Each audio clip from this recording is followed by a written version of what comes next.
बारिश का मौसम एक अमीर इंसान के लिए स्वर्ग के समान होता है, लेकिन एक गरीब के लिए नरक के बराबर होता है।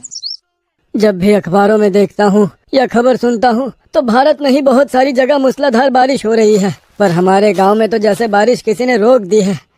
अरे क्या हुआ चाचा, आसमान की तरफ देखकर क्या बड़बड़ा रहे हो?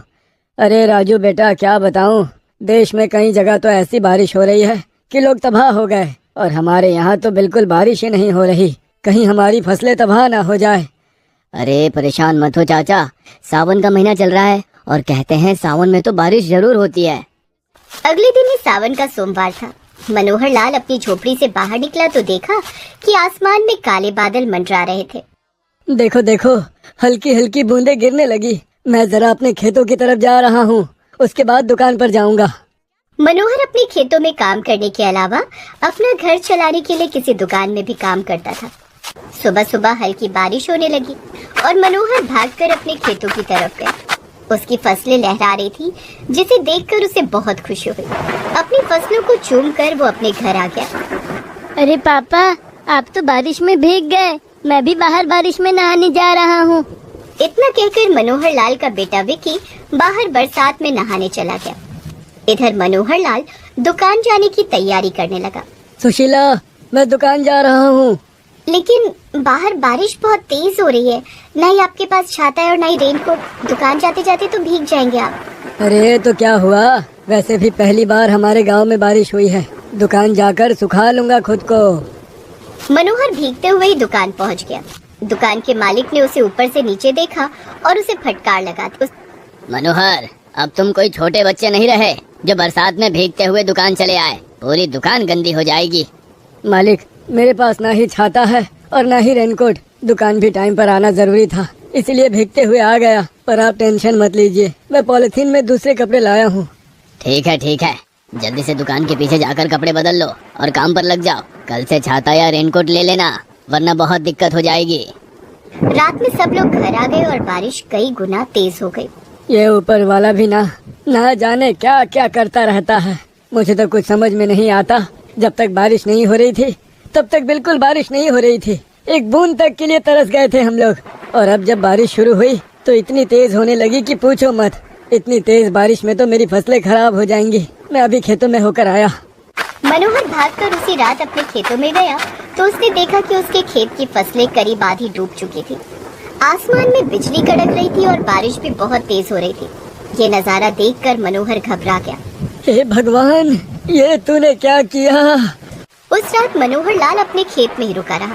किसी पेड़ के नीचे वो बैठ गया और अपनी फसलों को डूबता हुआ देखता रहा। देखते ही देखते उसकी नींद लग गई और वहीं पेड़ के नीचे सो गया। सुबह गांव के कुछ लोग खेत में मस्ती कर रहे थे, तभी नदी में एक आदमी की लाश दिखाई दी। अरे मोनू, ये रातों रात अपने गांव में नदी कहाँ से आ गई? और नदी के किनारे देखो, लगता है किसी की लाश पड़ी हुई है। हाँ यार, कहीं कोई गांव का आदमी ही तो इस नदी में नहीं डूब गया। उन लोगों ने लाश को बाहर निकाला तो देखा वो कोई और नहीं बल्कि मनोहर लाल था। अरे ये तो अपने गांव के मनोहर चाचा हैं। इनकी सांसें तो चल रही है। कल्लू, तो इनकी छाती पर खड़ा हो जा, इससे अंदर का पानी बाहर आ जाएगा और इन्हें होश भी आ जाएगा। कल्लू ने वैसा ही किया।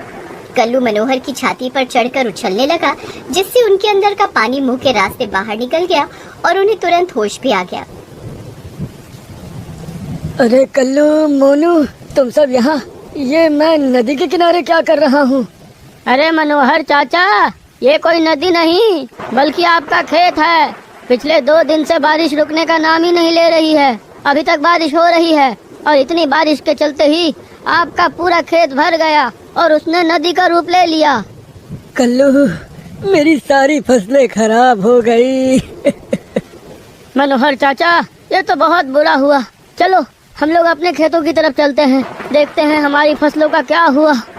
वो सारे लोग अपने खेतों की तरफ गए तो उनके सारे खेत भी नदी बन चुके थे।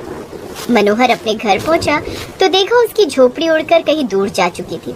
उसकी पत्नी और उसका बेटा किसी पत्थर पर बैठे हुए थे। सुशीला, विक्की, हमारा घर कहाँ चला गया? आप तो रात भर पता नहीं कहाँ थे। रात में बारिश इतनी तेज हुई और तूफान इतनी तेज आया कि वो हमारे घर को भी अपने साथ उड़ा ले गया। किसी तरह मैंने विकी के साथ मिलकर सारा सामान प्रधान जी के घर में रख दिया है, पर हम अपना घर नहीं बचा पाए।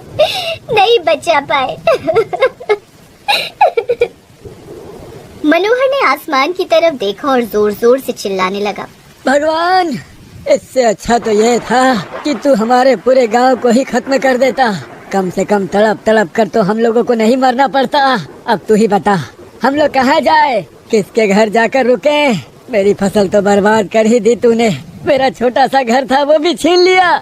मनोहर लाल के इतना बोलते ही आसमान में बहुत ही खौफनाक गर्जना हुई। बादल फटने लगे और पानी का अंबार उस गांव की धरती पर कुछ ऐसे बरसने लगा जैसे बहुत बड़ा पानी का टैंक किसी ने फाड़ दिया हो।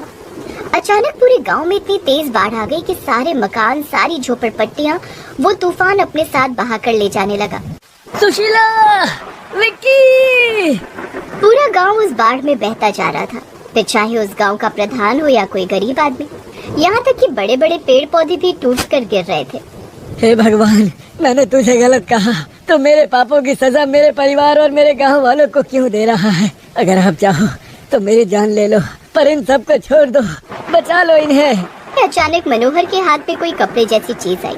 उस कपड़े को पकड़कर वो किसी तरह किनारे आ गया जहाँ पर बरगद का बहुत बड़ा पेड़ लगा हुआ था। जिन कपड़ों को पकड़कर वो बाहर आया था वो कपड़े सोने और चांदी जैसे चमक रहे थे। भगवान, मैंने तुझसे कहा था कि मेरी जान ले ले और बाकी लोगों की जान बचा ले, लेकिन तूने तो मुझे ही बचा लिया। फिर से तूने अन्याय किया मेरे साथ। तभी अचानक जिन कपड़ों को पकड़कर वो बाहर आया था वो खुद ब खुद उड़कर बरगद के पेड़ में टंग गए। मनोहर, तुम बहुत शिकायतें करते हो। मैं जादुई सोने का रेनकोट हूँ। और मैं जादुई चांदी का रेनकोट। तुम हमेशा भगवान से शिकायतें करते रहते हो ना, इसीलिए भगवान ने हम दोनों को तुम्हारे पास भेजा है। अब भगवान का सारा काम तुम करोगे, तब तुम्हें पता चलेगा कि भगवान का काम आसान नहीं होता। अब तुम पूरे गांव को बचाओगे। लेकिन मैं इन गांव वालों को कैसे बचा पाऊंगा? सामने देखो, सारे गांव वाले मेरी आंखों के सामने बहते जा रहे हैं। इन्हीं में मेरी पत्नी और मेरा बच्चा पता नहीं कहाँ होंगे। पता नहीं जिंदा भी होंगे या नहीं। वो सब हमें नहीं पता। मुझे यानी सोने के रेनकोट तुम पहन लो और ये चांदी का रेनकोट अपनी पत्नी को पहना देना। उसके बाद सब सही होने लगेगा। अब जल्दी से जाओ और अपनी पत्नी को ढूंढो पहले। मनोहर ने तुरंत सोने का रेनकोट पहना और चांदी का रेनकोट अपने हाथ में ले लिया। उसने तैरते हुए अपनी पत्नी और विकी को ढूंढ लिया। उसने अपनी पत्नी को चांदी का रेनकोट पहना दिया। सब लोग हमारे रेनकोट में आ जाओ, वरना मारे जाओगे सब। जैसे जैसे सभी आदमी मनोहर के रेनकोट के पास और सभी औरतें सुशीला के रेनकोट के पास आते जा रही थी, वैसे वैसे उनका रेनकोट बड़ा होता जा रहा था। इस तरह सारा गांव उनके रेनकोट के अंदर आ गया। अब बारिश तो हो रही थी, पर तूफान और बाढ़ आना बंद हो गई। खेत की फसलें भी ठीक हो गई। सब हैरान हो गए। ये सब इन सोने चांदी के रेनकोट का कमाल है। जब तक इन जादुई रेनकोट का साया इस गांव पर रहेगा, तब तक कोई नुकसान नहीं होगा।